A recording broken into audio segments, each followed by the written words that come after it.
Okay guys, I've been asked by Eddie to see if I can do a wee sedgehog, so I'm going to try that today. Got one here in the vise, just a nice drab one.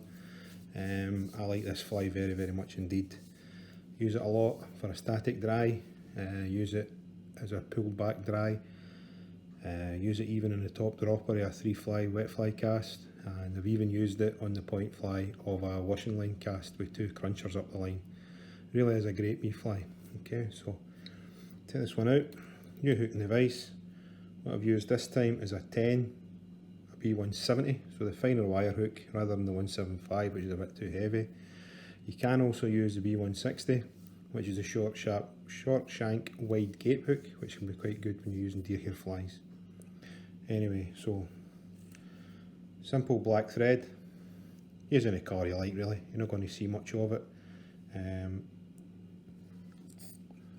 Get that started. So catch your thread in, touch and turns nice and tight, covering the whole shank of the hook, because with this with deer hair, what you don't want it to do is spin.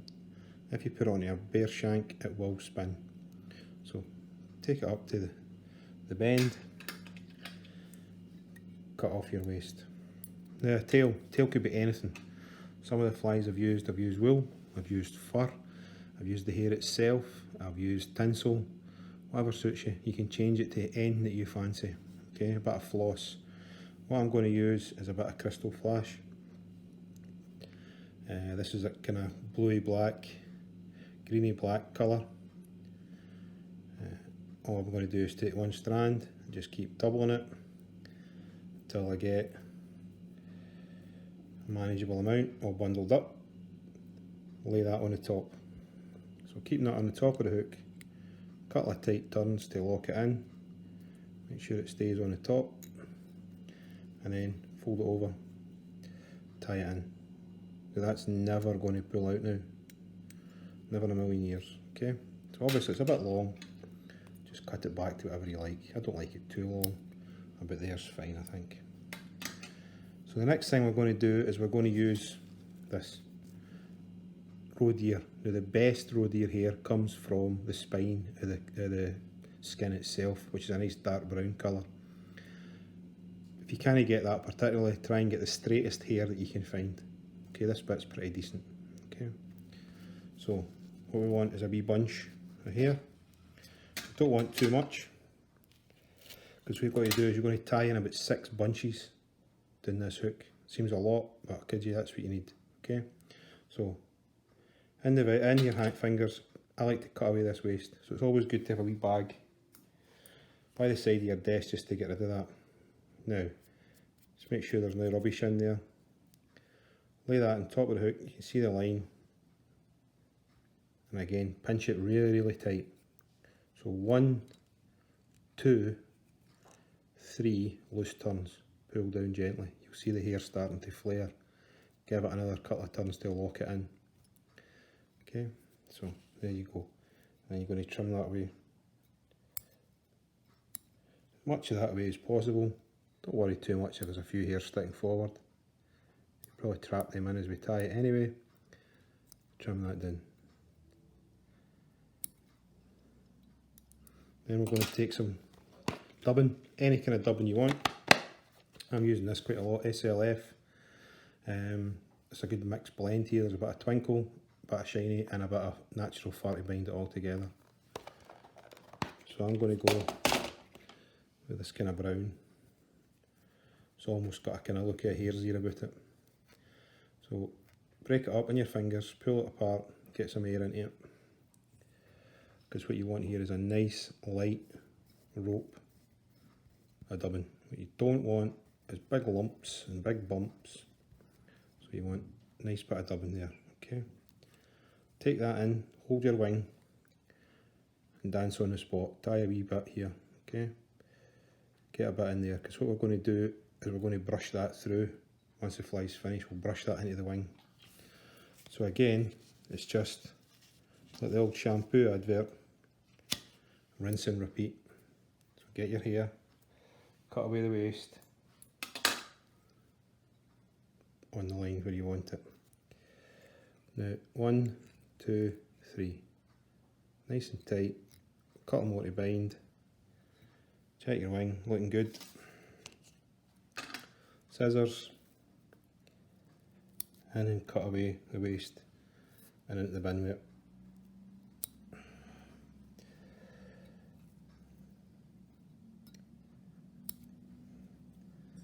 So just take your time tidying that up. Any wee loose fibres will just pull away, don't worry about it. So again, another pinch of dubbing. Work it through your fingers to break it up, make sure there's no lumps. Back onto your thread, nice and light. Stretch it out, spin it tight, always in one direction. Twist it nice and tight, slide it up. Now you could use wax in your thread if you're struggling, but this type of dubbing doesn't matter, it's great, it's no problem. There's enough fine hair in it. That's probably a wee bit much dubbing there. I'm going to take that back a bit, take some of that off. Okay, pull that forward. And again, another bunch. Now, if your hair's not that great, what you can use is a hair stacker, which helps you. You put it in the hair stacker, put the tips in first, drop the tips in, give it a wee shake, bounce it on your desk. Then when you open it up, the tips will all be aligned here. But first of all, if you want to do that, you need to make sure there's no rubbish inside the hair. Any sort of under fur, broken points. Take that, drop it in, get a wee tap on your desk. What will happen is it will line the tips up for you. Take that out. Cut away your extra, line it up. Again, dead tight, nice tight grip of that. Take your thread, 1, 2, 3, pull. Always keeping those tips on the top. It's the tips of the hair we're interested in, we're not interested in this soft bit down the bottom. Now the soft hair, people always say that deer hair is hollow, it's not. Deer hair, the best way to describe it is like a plastic drinking straw that's been filled with foam. That's the best way I would describe it. It's not actually hollow. Okay, a wee bit more dubbing, back in here, right into the roots, binds all that up, check your shape. So you're looking for this sort of tapering shape. What you're trying to imitate here is a caddisfly, natural caddisfly. So imagine that, when you see the shape of that, that's the kind of insect you're trying to imitate. So another bunch on the top, nice and tight. 1, 2, 3, pull, bind in. This is the same kind of manner in how you would tie a muddler minnow head.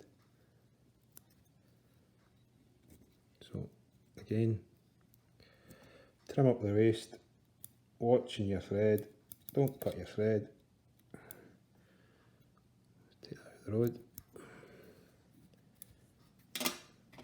Again, bit of dubbing. Now if you wanted, you could put a different colour in there. You could mix it up. You have a wee hot spot, do a wee orange one, or a wee yellow tag, or whatever. It's your fly, you decide what you want to put on it. Whether the trout will make much difference, I don't know, never will even notice, but if you feel more confident with putting a wee hot spot in, batter on. So again,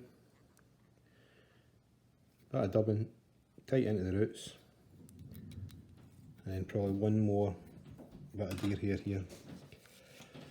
So one more bunch, making sure again, get rid of the rubbish, cut off the waist,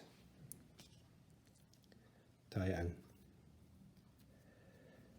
1, 2, 3, pull, couple of figures to bind, okay. Trim that away.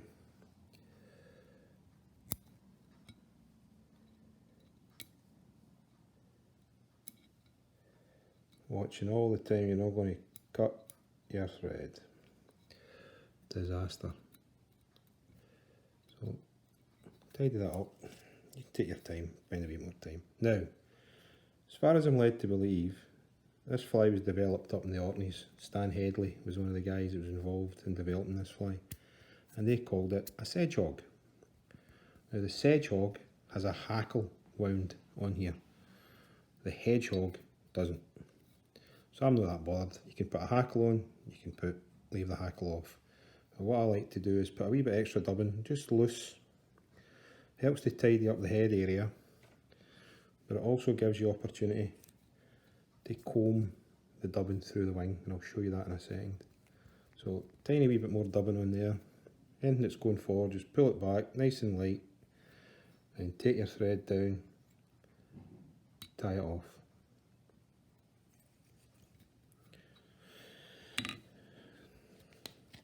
So, do that again.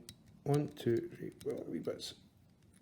Tidy that up, put a wee hitch on, just to hold that. Take your varnish, take your needle, wee spot of varnish on the thread. Make sure you put the lid back in your varnish. Not the first time I've couped a full jar. Take your whip finish tool, or do it by hand, whatever suits you.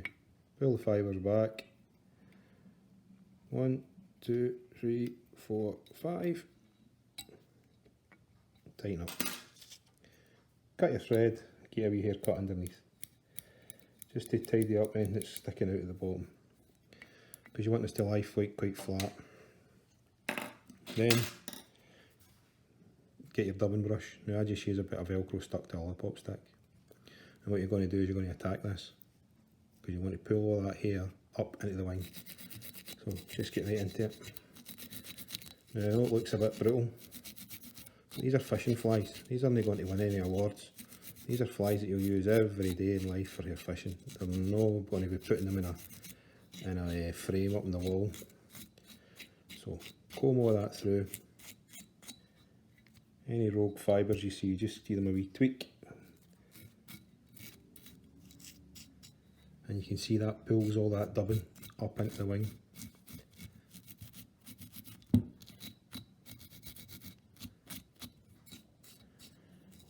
And that creates a lot more air pockets for the air to get trapped in, which will help the floatability of the fly. So there you go, hedgehog. Hope you liked that.